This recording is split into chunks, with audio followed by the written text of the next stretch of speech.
Oh, yeah. So I'd like to thank you.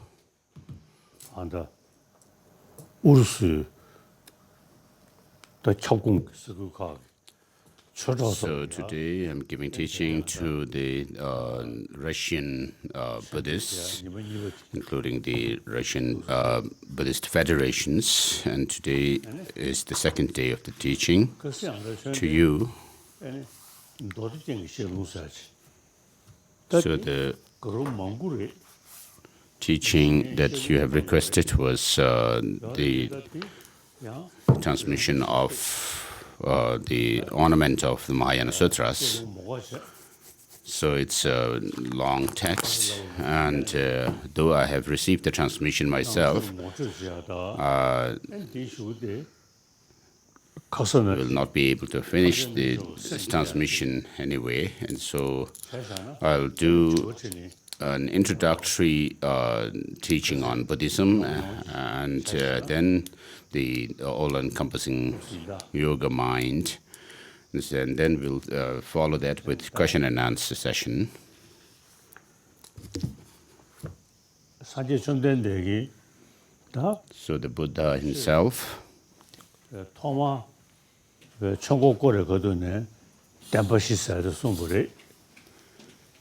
so the Buddha began his teaching by giving teaching on the Four Noble Truths, repeating it 3 times, first with regard to its nature, and then secondly the functionality, and then the result.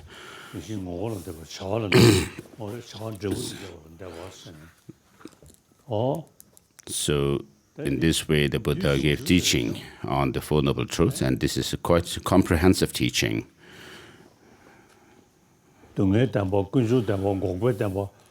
So these Four Noble Truths, the truth of suffering, origin, cessation, and true cessation and true path. So after giving teaching on the nature of the Four Noble Truths, then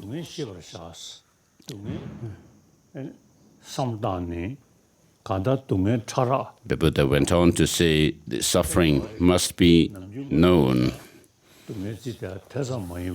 or understood, and it's not just the painful experiences that we consider as suffering, but the main point here is to understand the deeper suffering, which is the universal or the all-encompassing conditioning, all-pervasive conditioning suffering. And therefore, we need to, after understanding and knowing what suffering is, you need to go into the origin of the suffering. And therefore, the Buddha went on to say the origin of the suffering must be overcome. So is it possible to do that? Yes, it is. So,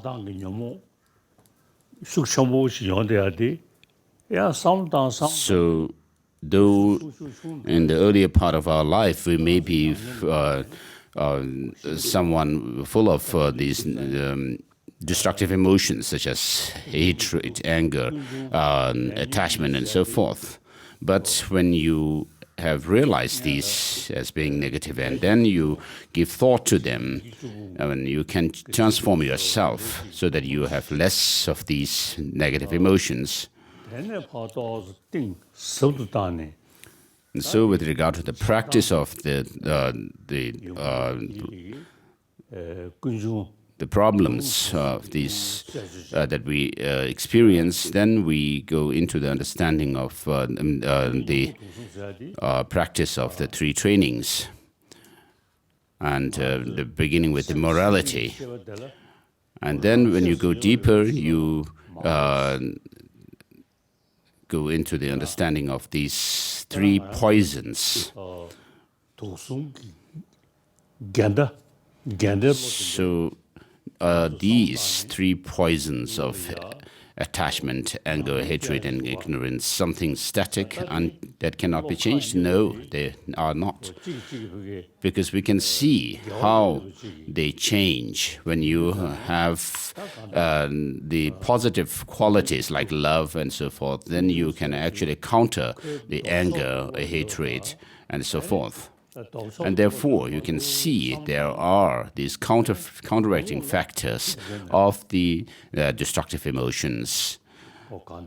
And you can also understand that the negative emotions instinctually arise in us, but they do not have a good sound ground.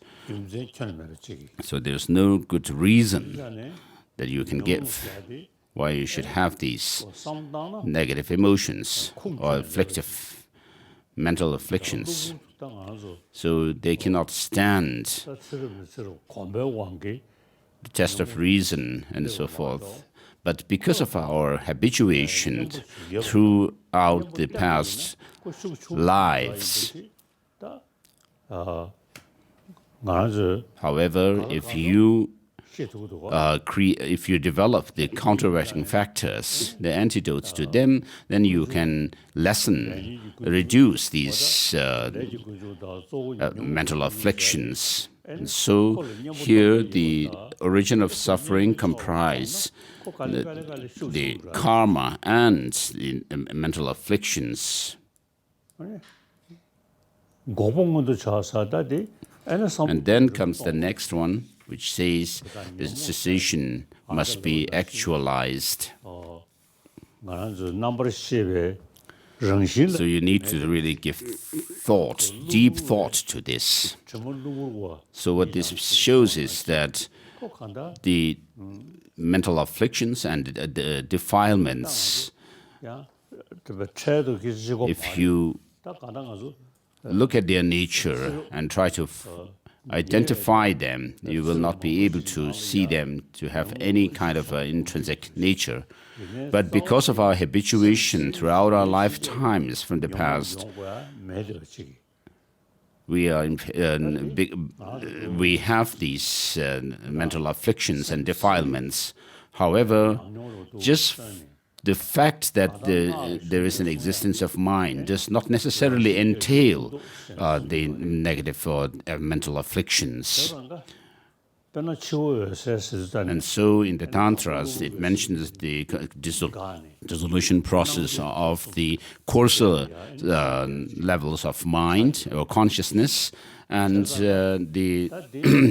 after the dissolution of the three visions of luminous increase, luminous appearance, increase, and near attainment, then there is the clear light of death. And then you can also go through the process of resolution at the time of sleep. So when you are able to actualize this innate, clear light, luminous mind in your sleep, also you can see these negative emotions or the defilements cannot stay in the mind. So however powerful these mental afflictions and defilements may be, they are not in the intrinsic nature of the mind itself. So, because of that, and then the mental afflictions are misconceptions or distorted states of mind, and that there is the powerful antidote to them. Because of these three reasons, we can understand that these stains or defilements are temporary, and we have the potential for these the excellent qualities that we can develop. And so, by studying the texts such as Abhisamaya Alamkara and its commentaries and sub-commentaries, and also Madhyamaka texts, we can understand that these mental afflictions and defilements are temporary, and the mind itself is luminous or clear light.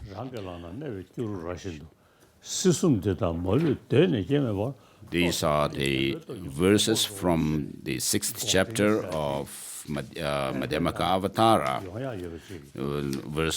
chapter 6, verse number 224. So, of course, it is not easy.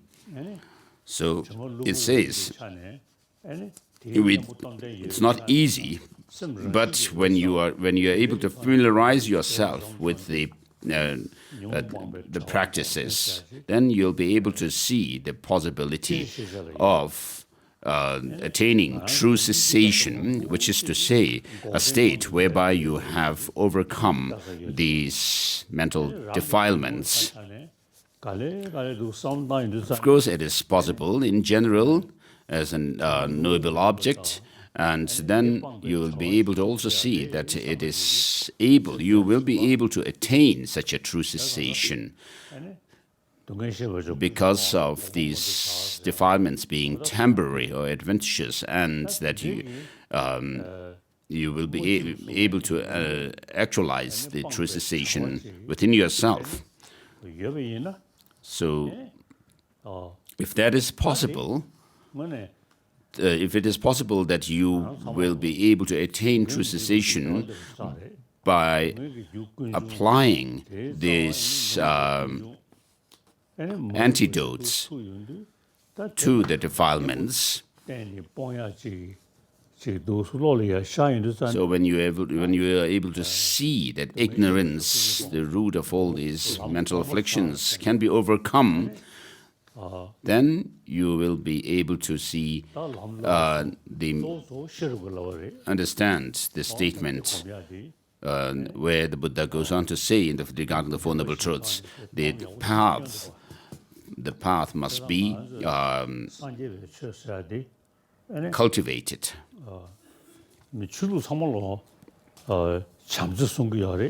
So all religions teach love and compassion, and they are helpful to human beings. And in Buddhism, it does not just confine itself to prayers to the three jewels, but it teaches the means to the corrective measures to transform our mind. And so, the Indian tradition of Buddhism teaches how to actualize true cessation by overcoming the origin of suffering. And so you have the texts such as Mula Madhyamaka Karika, the verses, fundamental verses of the middle way, called wisdom, and so forth by Master Nagarjuna.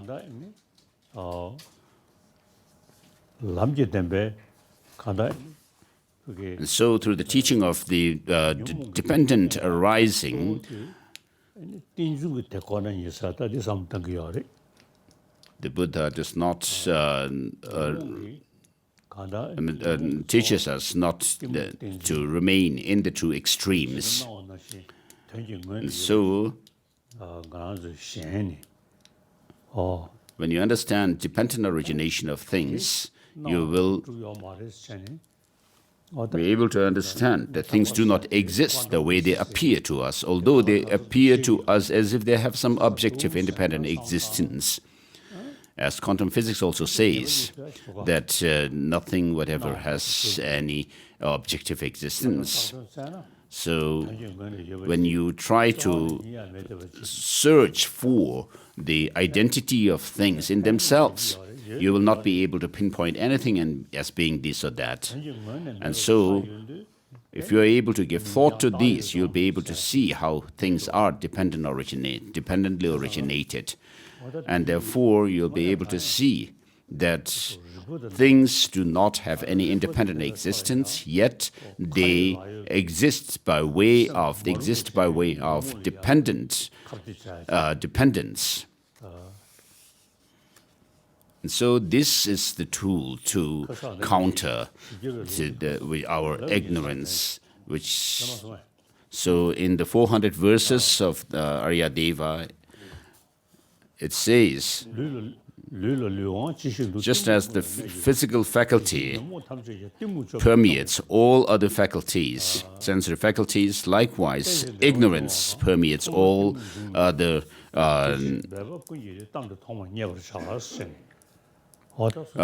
mental afflictions. And therefore, when you are able to see dependent origination, you'll be able to counter this ignorance. And so this must be pronounced right in the beginning. And so, as the Heart Sutra mantra says, that yata gate gate, paragate, parasangate bodhi swaha, what you should understand is that you will be able to tread along the path referred by gate gate, paragate, parasangate, and then bodhi swaha means that you reach enlightenment. And so, and then this is possible to do because of the understanding of emptiness. As the Heart Sutra says, form is empty, emptiness is form is not other than form, and form too is not other than form. Form too is not other than emptiness, sorry. And so, and then the Buddha went on with regard to the Four Noble Truths, the third repetition, which is to say, the suffering should be overcome, but there's nothing to be overcome. Nothing to be known. Origin must be overcome, but nothing to be overcome, and so forth. And so when you think along the principle of dependent origination of things, you'll be able to see that you yourself, though you appear to be someone governing or possessing the body, speech, and mind, but nothing whatever can be pinpointed as being that I. Where is that I now? Which supposedly, to which the three body, speech, and mind supposedly seem to be belong. And therefore, so the profound teaching of the profound emptiness is something that you can actually give thought to and also meditate upon, so that you develop the experience.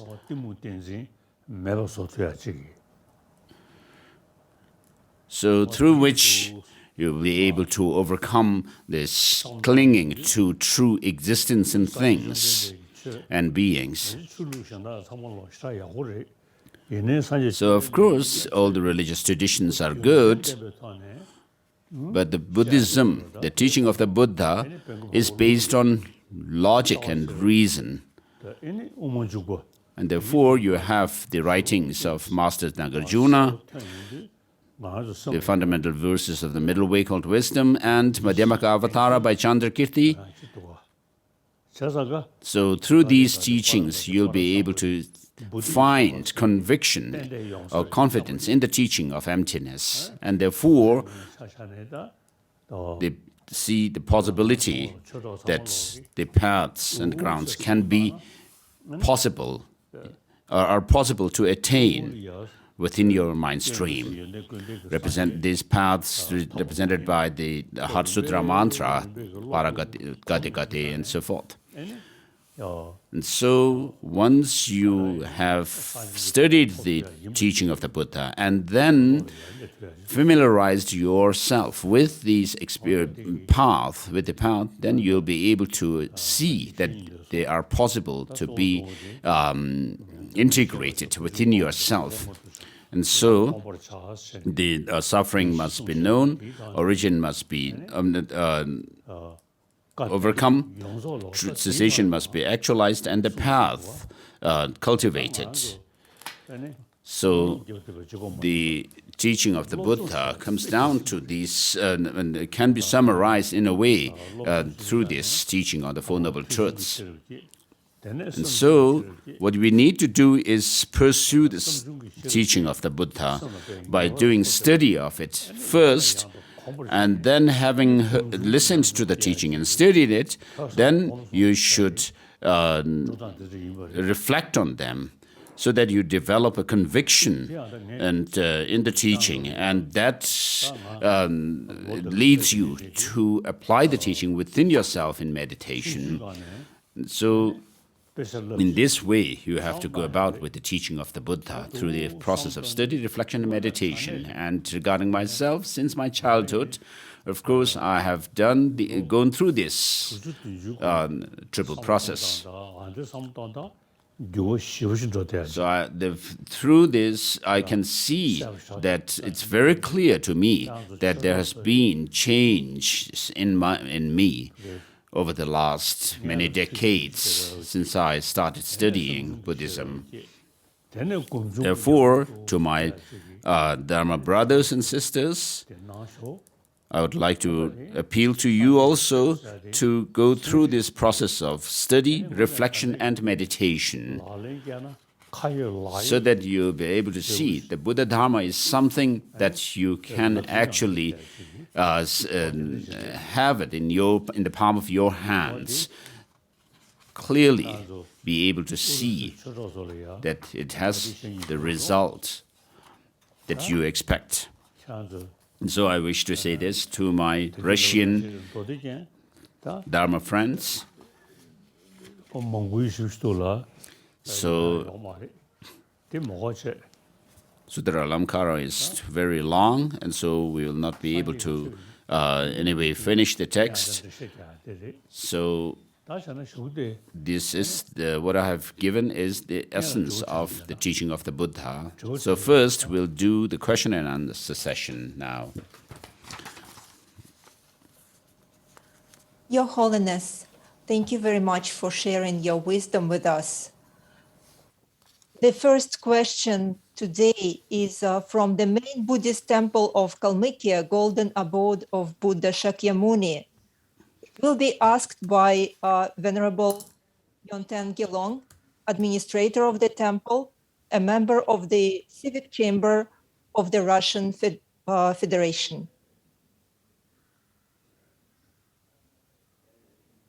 В России ведется работа по созданию учебной программы высшего образования по специальности буддийская философия. So, Your Holiness, the work is currently underway in Russia to create a higher education curriculum in the field of Buddhist philosophy. The difficulty is that the 4-year undergraduate program cannot include all the disciplines and topics taught in the Buddhist institutes in India, as many other disciplines must be included according to Russian higher education standards.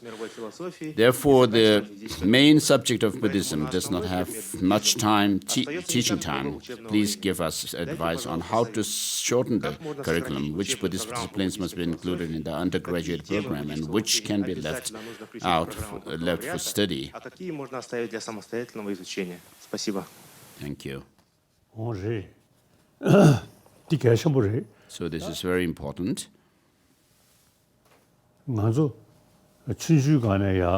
So when we studied Buddhism in our childhood, we began with the study of logic, the study of mind and awareness, and then also the study of reason and logic. So these two are like the opener of our intellect, the reasoning mind. So you should teach these two subjects. So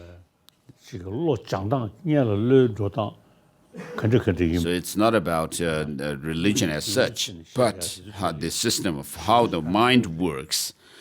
And so we have the taxonomy of minds, such as the 7 divisions and so forth, which are very good to understand.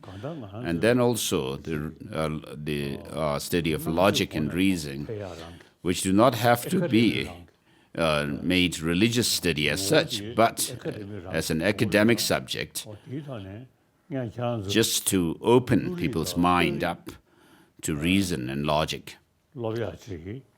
And so, if you could do that, teach logic, the study of mind and awareness, and when people begin to understand or take more interest in studying about mind, you can go into take the lesson further, and then through the logic, study of logic and reason, as I just explained about the Four Noble Truths, you can apply that to the teaching of the Four Noble Truths and understand them through logic. And so, as an academic subject, not religious ones, maybe you can use these as part of the academic subject. So if you could teach them, perhaps it would be good. Next. Your Holiness, the second question is from the Buddhist temple Gunzechune in St. Petersburg. It will be asked by the abbot of the temple, Buddha Badmayev.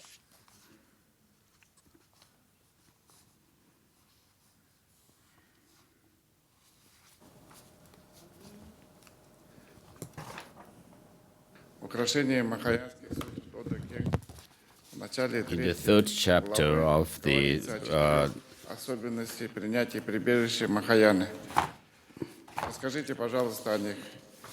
И в чем разница принятия прибежища в Theravada и Махаяне? third chapter of Mahayana Sutra Alomkara says there are 4 features of going for refuge in the Mahayana. Could you please say a few words about that? And is there a difference between going for refuge in Theravada and Mahayana?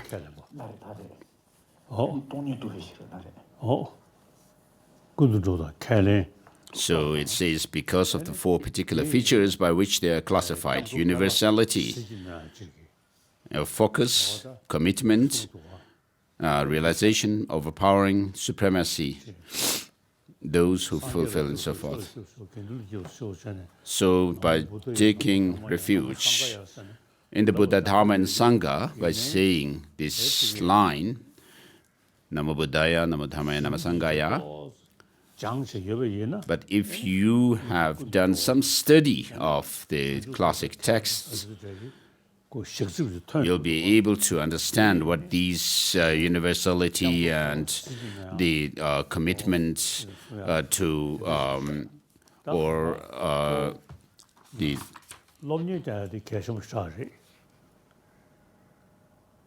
to attain that of the enlightenment and so forth mean. So it's very important to study them. So we may say, I go to refuge in the Buddha, Dharma and Sangha, but what is Buddha and what is Dharma and what is Sangha?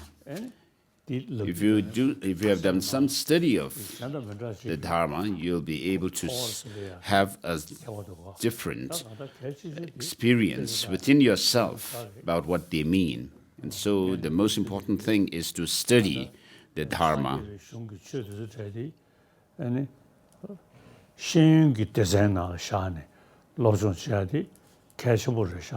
So, as I usually say, the teaching of the Buddha could be used as an academic subject.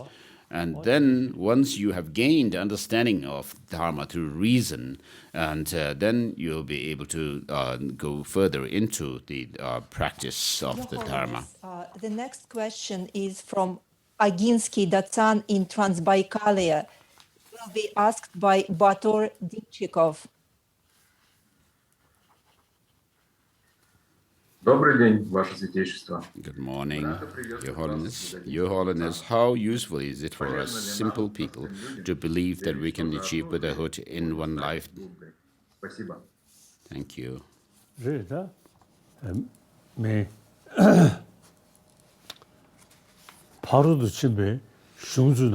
So in the Perfection Vehicle teachings, it is not taught that one can become enlightened within one lifetime in one body. But in the Tantra teachings, and particularly the highest yoga Tantra, mentions about this possibility of becoming enlightened in one lifetime, in one body, or 3 years, 3 months, and so forth. But this has to do with a very particular or specific type of practitioner. But for generally, it is very difficult for people to become enlightened within one lifetime, one body. For example, in the case of Milarepa, who had gone through a very arduous practice, and so became enlightened through hardship, having gone through hardships. If you read his songs of the 100,000 songs, so he really worked very hard and attained the realizations gradually and not immediately. So the past Tibetan scholar adepts, amongst them, of course, there are life stories of such masters who are said to have attained Buddhahood within one lifetime. These sometimes could be in order to inspire the disciples to practice the Dharma seriously. So, but it is very difficult to attain Buddhahood within one lifetime, one body. Okay. Your Holiness, the next question is from the Center of Aryadeva in St. Petersburg, which is part of the Foundation for the Preservation of the Mahayana tradition. It will be asked by Alexei Yereev. Здравствуйте, Ваше Святейшество. В 8 строфах для тренировки ума. In the 8 verses of mind training, Geshe Langre Tangpa says, whenever I'm in the company of others, I regard myself as the lowest among all. Your Holiness, our question is how to continue this instruction with the divine pride that is needed for tantric practices. So this verse, may I sincerely, wholeheartedly consider others to be supreme. And then in the Tantra, when you are taught that you have to have divine pride of a deity, right in the beginning of Tantric practice, you do meditation on emptiness and dissolve yourself within that meditation on emptiness. And so this body of flesh and blood and bones is dissolved in your meditation on emptiness. So the appearance of this body made of flesh, blood, and bones is gone or dissolved. And then in Tantra, there is the categorization of mind or consciousness into the grosser and then the subtler states. And so all these grosser levels of mind are dissolved, and then you are left with this innate, clear light, luminous mind, which arises through meditation once the 3 regions of luminous appearance, increase, and near attainment are dissolved. So you need to understand these things first through study of the teachings on Tantra. And then when you become familiar with them and gain some familiarity with the experience of these dissolution processes and arise, or the manifestation of this clear light, then when you think about the mere eye, this subtle, clear light, luminous mind becomes the basis for the designation of the I, and that arises in the form of a deity. And then you will have you should have the divine pride of a deity. So it has its own process in Tantra. So an experienced tantric master shows you or teaches you these, gives these teachings on them, and then through in your meditation you'll be able to you should be able to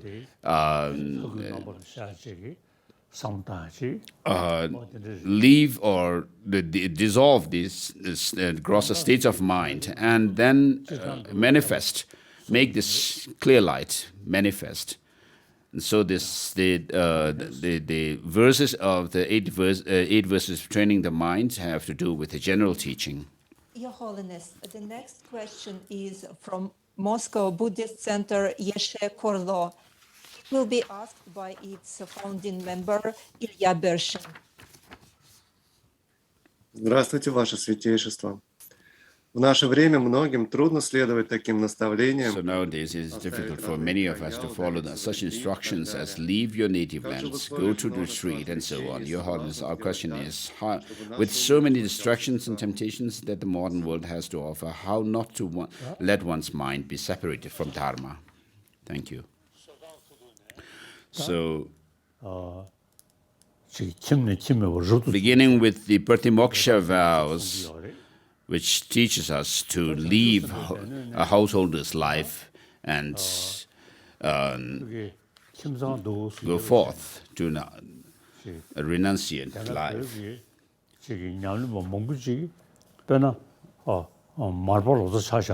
But then there are many Tibetan practitioners who did not leave their household life, such as Jiten Marpa Lotsawa,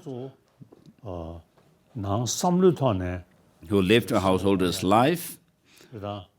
But the main thing here with regard to Dharma is to use our minds such that you do not have any attachment to the householder's life and the possessions and so forth, but your lifestyle can still be a layperson's life. You can still live a layperson's life, like Marpa Lotsawa. So for some, it may be more suitable for them to go forth into the renunciant's life, leaving the householder's life, while others can still live as a layperson, but through their training of mind, perhaps they will be able to go along with the path, with the practice of the Dharma. Your Holiness, the next question is from the Moscow Buddhist Center, Ganden Tendarlin, which is part of the Foundation for the Preservation of the Mahayana Tradition. It will be asked by Tatiana Ilina. Ваше Святейшество, доброе утро. Good morning. A lot of people are untimely dying now from COVID and other diseases like cancer. When one wants to help diseased to obtain good rebirth, apart from asking the Lamas for prayers, people want to do something by themselves for the diseased. What could you advise? In our workshop, we make tsatsas for diseased, stupas, various deities and so forth. Please, could you explain how making tsatsa for the diseased helps him or her to purify his or her karmic imprints? We wish you good health and dedicate merits to making these satsa for your long life. Okay, for the sake of the diseased people, if the body is cremated, the remains of the body, the ash, of course there is this tradition of practice of making tsatsas by using them.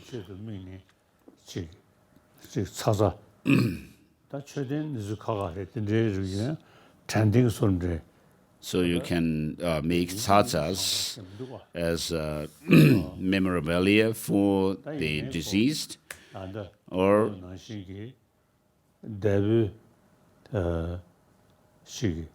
so, but it's not necessary to make tatas as such. But you can make tata, of course, with the remains of the deceased person. If that is not, if you can do that, of course, but it's not very important to make tata as such.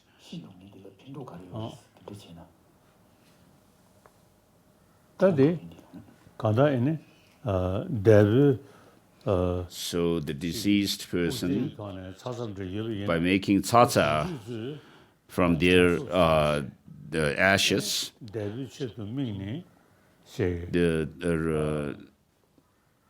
surviving family members may be reminded of this person and then meditate on bodhicitta and the view of emptiness. So, but at the least, for Tibetans, for example, Tibetans can recite the mantra of Avalokiteshvara, the 6-syllable mantra, like 600,000 times, which is to say 100,000 times the 6 syllables. And when my late mother died, I did recite this mantra 600,000 times. So, by having this, you can dedicate this kind of recitation of the mantra for the deceased person. And as a remembrance of the deceased person, you may have the tata made from their ashes. So that would be good, of course, to do. So that's all. Next, please. Your Holiness, the next question is from Garchen Jangsem Han Center of Drikun Kagyu tradition in Moscow. It will be asked by Andrei Krasov. Здравствуйте, Ваше Святейшество. Я счастлив задать вопрос от имени нашей Санхи. Your Holiness, the teaching says that we should first rely upon the external guru and then develop our inner guru. If we feel that we have already developed the inner guru, how to understand that we are not trapped by our own conceptualization? How to distinguish our inner guru from mental fabrications? So regarding myself, for example, I visualize the lineage masters of the extensive conduct lineage and think of bodhicitta based on the meditation on love and compassion, and then regarding the profound lineage, lineage of the profound view, I reflect on dependent origination, emptiness, and emptiness. And then, with regard to the great lineage of the that has come down to through Shantideva and so forth, then I reflect on the extensive path, particularly the exchange of self and equaling exchanging self and others.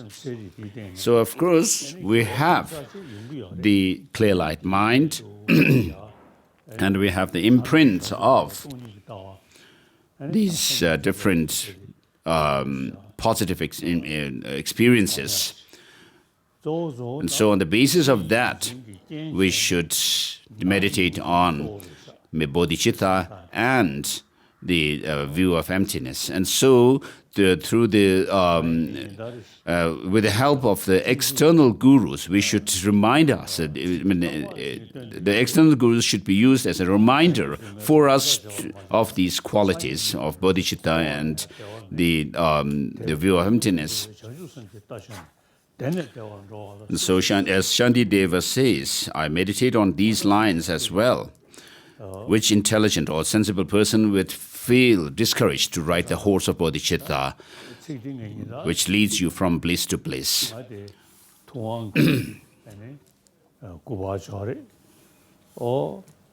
And then I have a statue of a Buddha, a portrait of a Buddha, and sometimes I have a feeling that the Buddha is actually talking to me, or speaking to me. And Shantideva also says that if you do not exchange your joy and happiness with the suffering of others, leave alone reaching Buddhahood, even in this samsara, you will not have happiness. In your own life, you will not be happy if you remain selfish. So this is very true, what Master Shantideva is saying.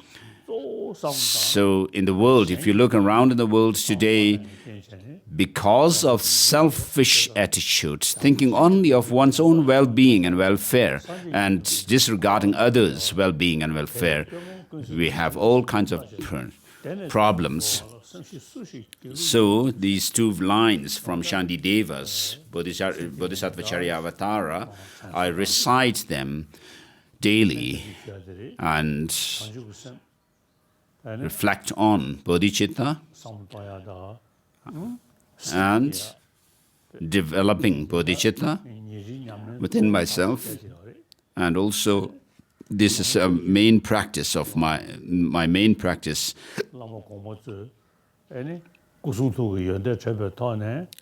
Daily, and then reminding myself of the qualities of the past masters. I also reflect on emptiness by reciting these lines from Master Nagarjuna's Mulamadhyama Kakarika, which says that whatever is dependent originated is said to be empty, and that is said to be designated, and that is the middle way. And whatever, since there's nothing which is not dependently risen, there's nothing which is not empty, and so forth. And so I reflect on emptiness in that way. Next. Your Holiness, the next question is from Kalachakra Buddhist Center of Jonan tradition. It will be asked by Pavel Batyuk. Ваше Святейшество, как нам в России лучше всего... What is the best way to practice non-sectarian approach to Rime? What joint rituals and practices would you recommend us to perform? So the Rime term that you have used, are you talking about Rime in the sense of Buddhist being within the Buddhist tradition, being Rime or non-sectarian, or does this word Rime for you cover a larger scope?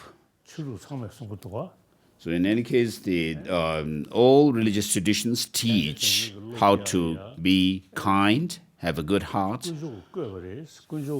So in order to have the intention to work for the benefit of others, the theistic religious practitioners think that everybody is a creation of God.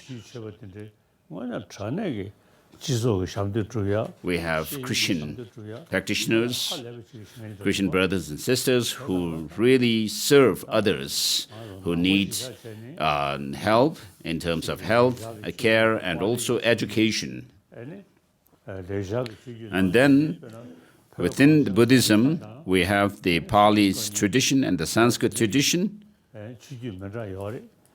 And then within the Sanskrit tradition, for example, in the Tibetan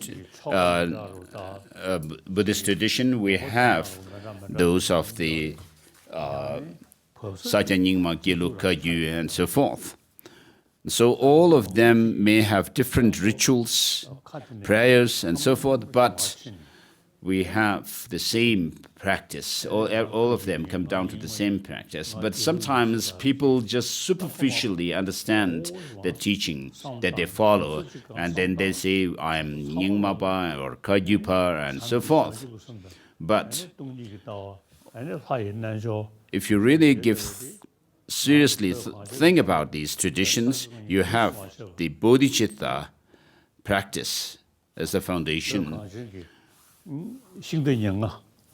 There were There used to be what are known as the 25 pioneers of the Tibetan Buddhist traditions. So all of them practice the combination of Sutra and Tantra. So in that respect, they all are same.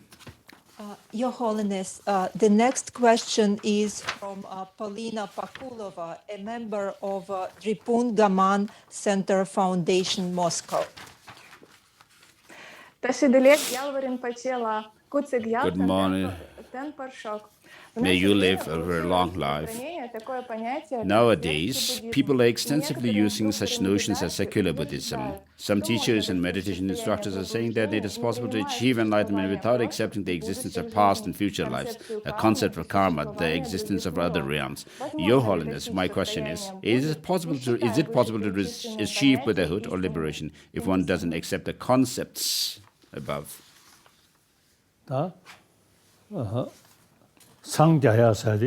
So with regards to enlightenment, of course, it is something that is taught in Buddhism. To reach Buddhahood, you need to overcome both the obscurations of the mental afflictions as well as cognitive obscurations. So these must be overcome through the application of antidotes and not just prayer. So you need to go through the process of study, reflection, and meditation, develop the understandings or insights through these processes. And then, having done the practice and meditation for many years, you'll be able to see some changes happening within yourself so that you go along the path of preparation, accumulation, preparation, and so forth, as referred by the Heart Sutra mantra. So without having such an understanding of the Dharma, to reflect on, without having any understanding of the past and future lives, suffering of sentient beings, and karma, and the different realms of existence. And even if you say there is possibility for you to attain enlightenment, it's not going to be possible. So it's enlightenment, Buddhahood, cannot happen merely through the blessing of the Buddhas and Lamas and so forth. But you need to apply the teaching within yourself so that you become better and better in terms of attaining the paths and the grounds within yourself.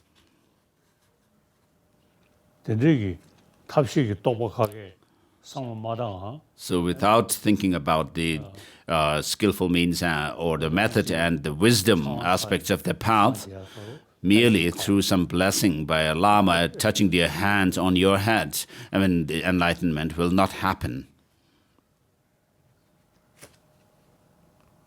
Thank you, Your Holiness. The next question will be asked by Pyotr Dubinin, a member of Patul Rinpoche Buddhist Center in Moscow. Доброе утро, Ваше Святейшество. Как ситуация? Good morning. In current situation of COVID lockdown, it is very difficult for Buddhist practitioners living in big cities to meet and practice together. Could you please give us advice? How can we maintain a sense of closeness and as an aspiration to practice, as well as strengthen our connection with Dharma and Buddhist teachers? So, of course, it is true that due to the pandemic, there is difficulty of people gathering in big groups. So at such a time, if you consider spiritual master, the scriptures as your spiritual teacher, so of course the teachings of the Buddha are translated into many different languages, and also the exegetical treatises of the Indian masters are in many different languages. So if you can study these texts, it would be good. So regarding myself, for example, most of my teachers have passed away. Lama But today, Madhyamaka Avatara and its auto-commentary by Master Chandrakirti are my teachers.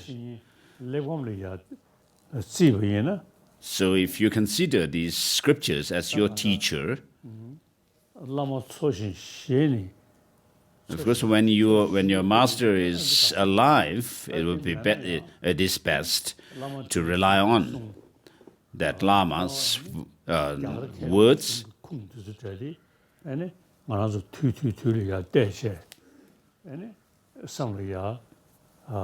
But if you can also study the Indian master's writings, so that you are able to integrate the teachings within yourself, it will be good.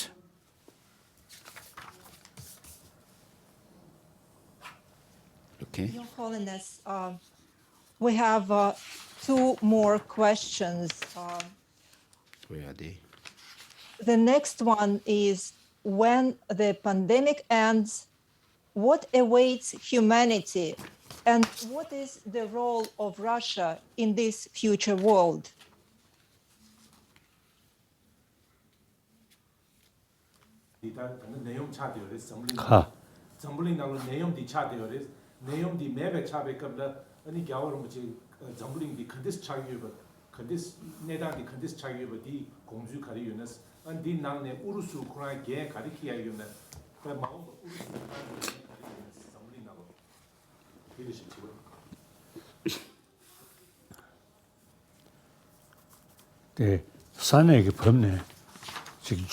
So by geographical situation or location, Russia, that part of the world, very important. And then, as far as Buddhism is concerned, traditionally, many Russian republics, traditionally, are Buddhists, practitioners of Buddhism, and particularly many great, excellent masters have come from these regions in the past. So today, the republics, Buddhist republics of the Russian Federation are gaining the interest in the teaching and the study of Buddhism. So I always emphasize the study of Buddhism is being very important. So in these Buddhist republics of Russia, Buddhism is not something new, not a new religion, but the traditional religion. And therefore, to preserve it and also to revive the teaching is your responsibility. So it is like keeping your own tradition, heritage. Okay. Your Holiness, and our last question for today. Some Buddhist teachers say that the ideal of protection of the environment and the idea of bodhicitta are very close. The question is, how can we unite Buddhist practice and actual care for our planet?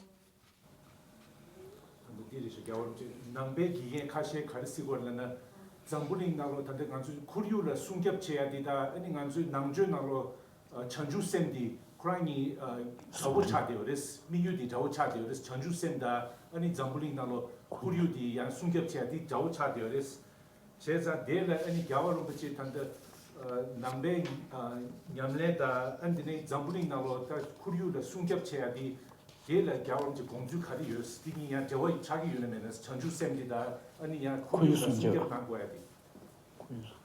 다 말한서 아니 So, for us 내자의 취지기 who follow the Sanskrit tradition, we talk about welfare of all sentient beings, don't we?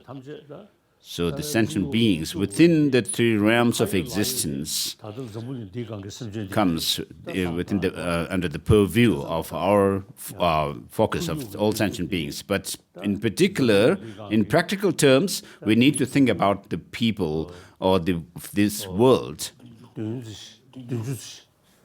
or sentient beings in this world, and then particularly the 7 billion people of the planet. So, someone who prays for the well-being of all sentient beings, it is imperative for us to take care of, to take responsibility in the protection of our planet, environment as well. So the 7 billion people in this world, if we could have a sense of oneness of all human beings,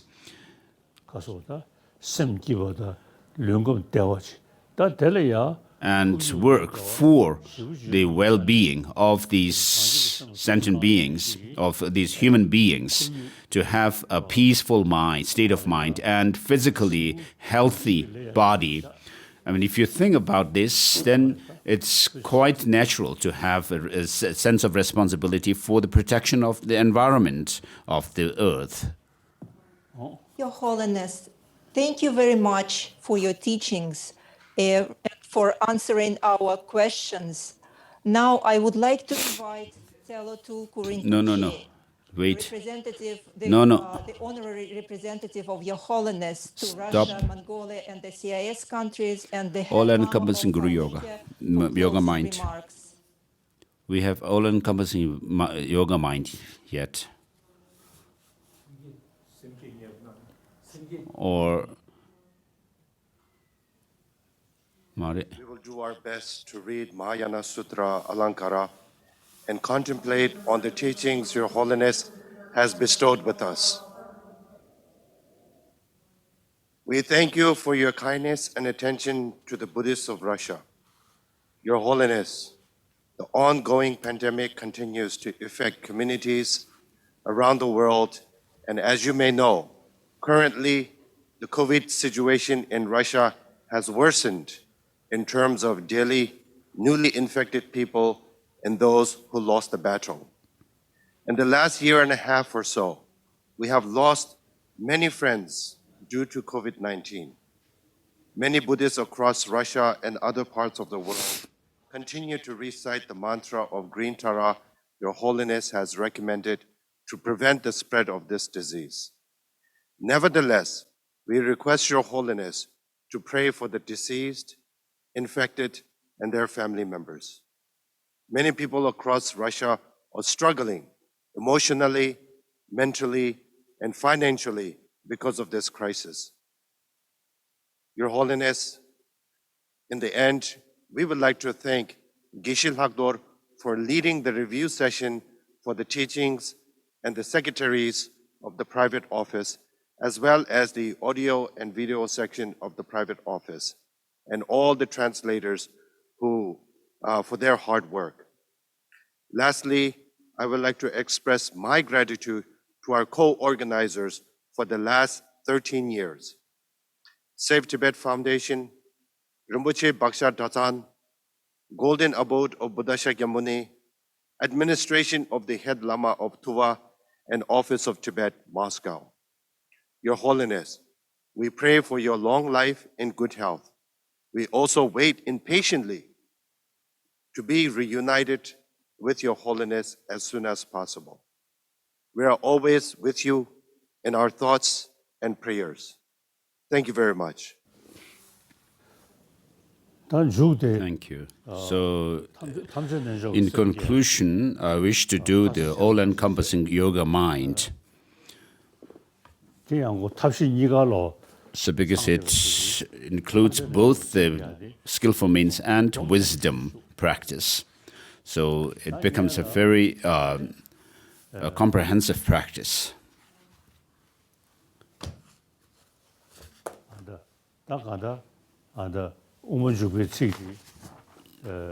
So as I reflect on these lines from Master Chandrakirti's verse 224 of chapter 6, thus illuminated by the rays of wisdom's light, the Bodhisattva sees as clearly as a gooseberry in his open palm that the three realms in their entirety are unborn from their very start, and through the force of conventional truth, he journeys to cessation. Through his mind, though his mind may rest continuously in cessation, he also generates compassion for beings bereft of protection. Advancing further, he will also outshine through his wisdom all those born from the Buddha's speech and the middle Buddhas. And like a king of swans soaring ahead of other accomplished swans, with white wings of conventional and ultimate truth spread wide, propelled by the powerful winds of virtue, the Bodhisattva would cruise to the excellent far shore, the ocean equalities of the conquerors. And so, if you remain selfish in your attitude, you will not be happy, because you are living in a human society, which is a social animal, a society of social animals. And so, your own well-being and welfare and benefits are dependent on your society, the community. And so when you extend that community, the whole world becomes your community. So if the whole world is in a good shape, you will also have happiness.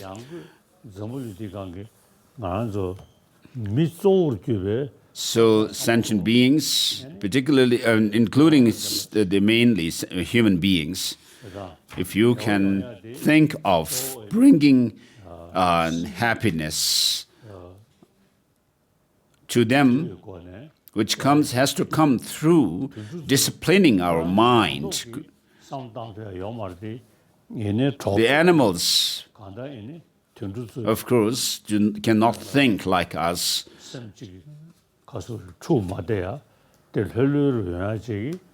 But with the help of other animals in their group, they can also have peaceful states of mind and have relaxed state of mind. So for us, we do not want suffering. Who do not want suffering but want happiness. So we are all same in that. And therefore, for the sake of all sentient beings,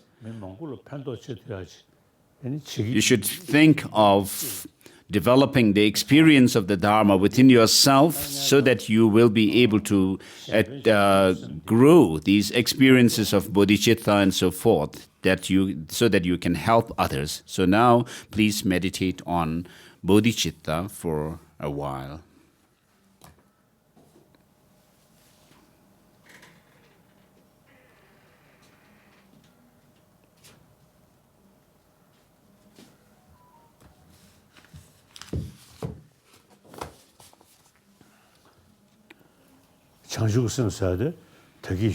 So as I explained earlier, bodhicitta is, of course, thinking. Your intention is to help others, but it is 100% sure that you draw the benefits yourself. And so, meditate on bodhicitta. So if you are already visualizing yourself as a deity through deity yoga practice, imagine this bodhicitta transforming into a white moon disk at your heart. Whether you are visualizing yourself a deity or not, doesn't matter. So you should have this determination to become a Buddha for the benefit of all sentient beings. That may I become a Buddha. But having thought like that, when you check where this I is, this I which has thought of becoming a Buddha for the sake of sentient beings.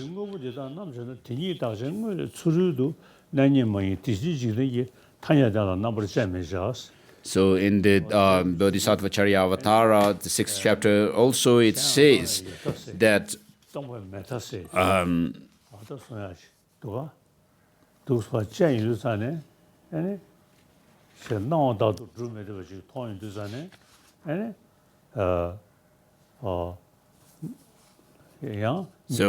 verse number 35 says, thus, when such phenomena are analyzed, nothing is found as their nature apart from suchness. So the conventional truth of the everyday world should not be subjected to thorough analysis. So in this regard, Rinpoche also says that with the understanding of, through the appearance, one dispels the extreme view of permanence or existence, and with emptiness, the nihilism.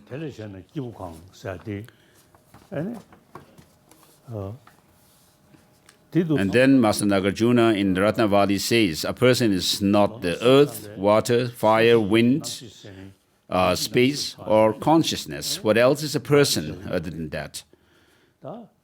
Now, when you talk about a person or a being is posited on the basis of, finally, that of a mental continuum or consciousness. But within that consciousness also, if you try to search for the identity of the person as such or the being as such, you will not be able to find anything that you can pinpoint as being that person. And so you've come to have some kind of experience that nothing exists. I do not exist. But that doesn't mean you do not exist at all, but you exist by way of. You should understand that you exist by way of dependent designation. So it is 100% sure that you do not exist the way you appear to your mind. And therefore, the I, you are merely designated by our conception. Your body, your speech, or your mind is not yourself. Apart from these, you cannot have anything as being the basis of designation of the person as such. And therefore, you understand that though nothing whatever amongst the body, speech, and mind is me, yet I do exist by way of dependent designation. And so you are merely designated. Apart from that, you do not exist independently or objectively. So meditate on emptiness here, please.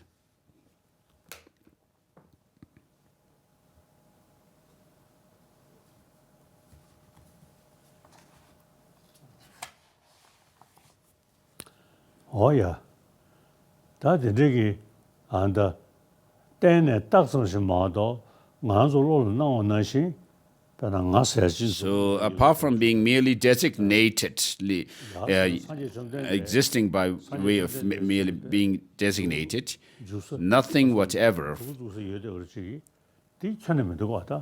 from the Buddha down to ourselves, nothing whatever can be pinpointed as being the person as such.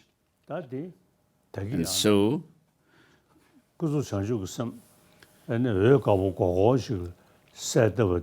place your mind on that meditation on emptiness, and then imagine that this mind or the wisdom realizing emptiness transforms into a Vajra standing on that moon disk of the bodhicitta that you have already meditated.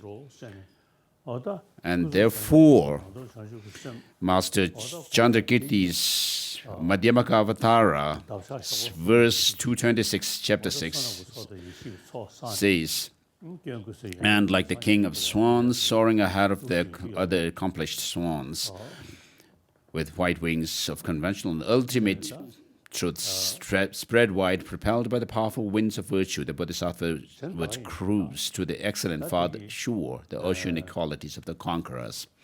So you have both the wings of bodhicitta and the wisdom of emptiness.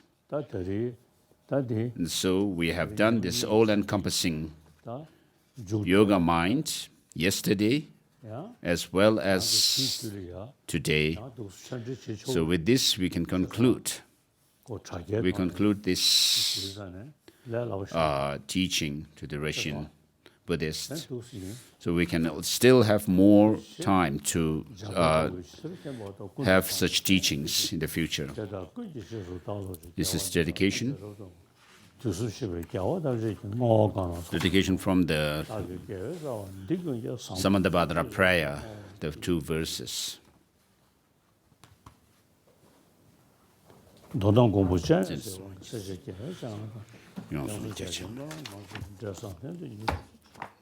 So this is dedication from the prayer of the words of truth, written by His Holiness.